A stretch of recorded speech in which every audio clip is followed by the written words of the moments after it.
В пригороде Бирмингема, среди изумрудных английских холмов, где утренний туман часто путается в кронах старых дубов, есть место, где время течет иначе.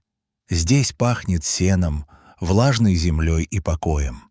Это приют для осликов. The Donkey Sanctuary. История Шокса началась задолго до встречи с маленькой девочкой, и началась она в мрачных тонах. Несколько лет назад на одной из ферм в Ирландии этот ослик был никем. У него не было имени, только функциональное назначение, которое он, по мнению хозяина, выполнял недостаточно хорошо. Шокс не помнил материнской ласки. Его мир сузился до размеров грязного загона и постоянного чувства страха.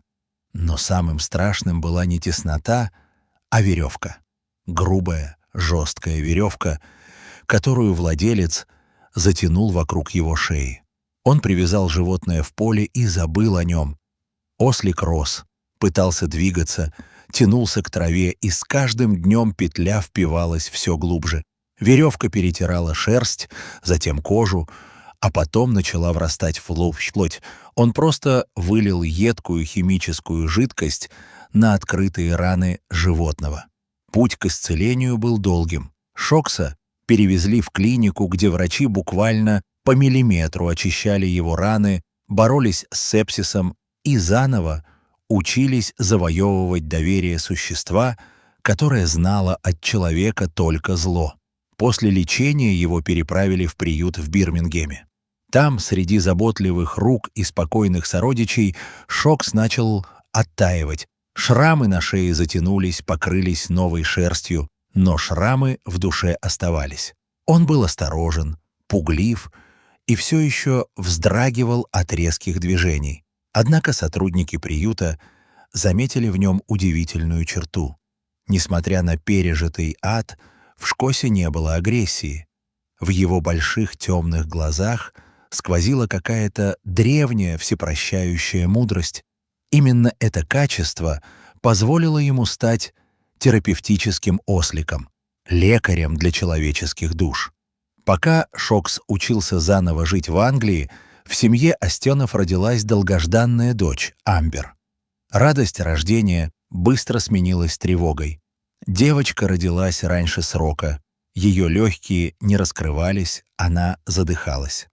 Врачи действовали молниеносно. Чтобы спасти жизнь младенца, потребовалась экстренная операция – трахеотомия. Хирурги сделали разрез на горле, чтобы вставить трубку для дыхания. Жизнь была спасена, но цена оказалась высокой. В ходе процедуры крошечные, еще не сформировавшиеся голосовые связки девочки были повреждены. Воздух больше не мог рождать звук. Амбер росла в тишине. Она плакала беззвучно, смеялась без голоса. Для родителей это было мучительным испытанием. Видеть, как их ребенок открывает рот, пытаясь позвать маму, но слышать лишь тихий свист выходящего воздуха. Но беда не приходит одна. Вскоре врачи озвучили еще один диагноз, прозвучавший как приговор – детский церебральный паралич, ДЦП. Мышцы девочки не слушались ее.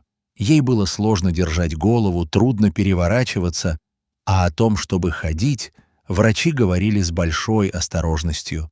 К 2 годам Амбер была хрупким, почти невесомым ребенком, заключенным в тюрьму собственного тела. Она не могла сказать, что у нее болит, не могла побежать за бабочкой, не могла полноценно играть со сверстниками. Ее мир был ограничен стенами дома и больничными палатами. Родители, Джулиан и Трейси, делали все возможное.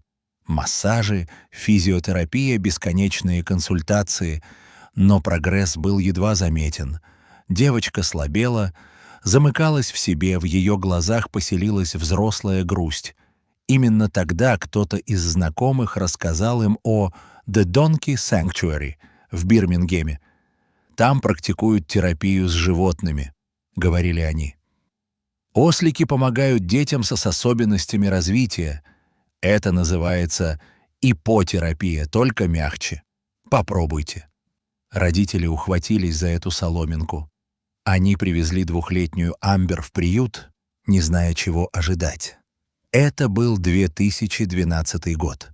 День был пасмурным, но теплым. Амбер сидела в коляске, закутанная в плед, и с опаской смотрела на большие загоны. К ней подвели Шокса. Ослик, который еще недавно шарахался от собственной тени, вдруг замер. Он опустил свою тяжелую голову, внимательно посмотрел на крошечную девочку и, вопреки всем инстинктам жертвы, сделал шаг навстречу. Он не фыркнул, не дернулся. Он осторожно, почти невесомо, коснулся бархатным носом ее маленькой ручки. В этот момент, как позже вспоминали родители, воздух словно наэлектризовался. Шокс чувствовал. Животные обладают шестым чувством на боль, и он, переживший страшные муки, узнал эту боль в маленьком человеке. Он увидел шрам на ее горле, там же, где когда-то была его веревка. Он почувствовал скованность ее мышц, ее страх и беспомощность. Амбер, которая обычно пугалась всего нового, вдруг улыбнулась. Она протянула руку и погрузила пальцы в густую шерсть на шее ослика. Так началась их дружба. Это была связь без слов, на уровне интуиции и сердцебиения. Шокс стал для Амбер не просто животным, а якорем в этом мире. Поездки в приют стали еженедельным ритуалом. Терапия с Шоксом творила чудеса, которые не могли объяснить врачи. Ослик, чья спина когда-то сгибалась от боли, теперь терпеливо возил на себе девочку. Ритмичные, покачивающие движения при ходьбе животного передавали импульсы телу ребенка. Это заставляло мышцы Амбер работать, пытаясь удержать равновесие. Тепло животного расслабляло спазмированные конечности. Но главное лечение было психологическим. «Давай, Амбер, держи спинку ради Шоки», — шептала мама. И Амбер старалась. Ради своего друга она терпела физическую нагрузку, которую раньше отвергала со слезами. Шокс, в свою очередь, преображался рядом с ней. Грозный и пугливый зверь превращался в самую нежную няньку. Он стоял неподвижно, пока она заплетала ему гриву. Он клал голову ей на колени, позволяя обнимать себя за шею.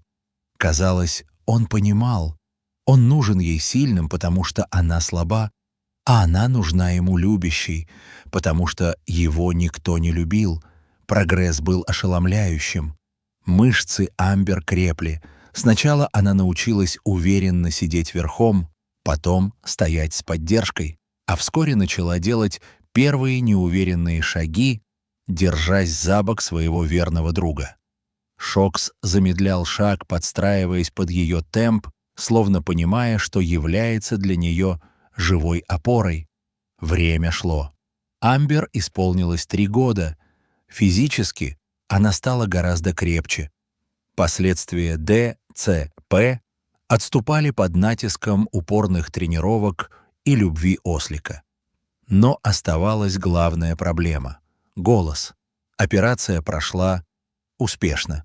Связки были восстановлены, период реабилитации закончился, отеки спали. Врачи разводили руками.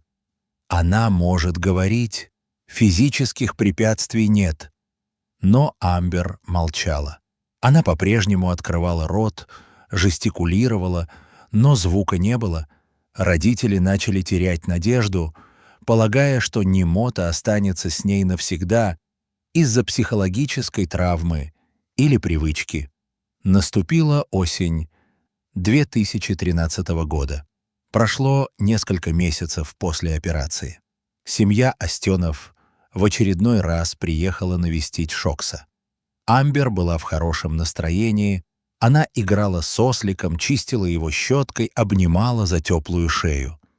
День клонился к закату, пора было уезжать. Мама стала собирать вещи, а папа подошел к загону, чтобы забрать дочь.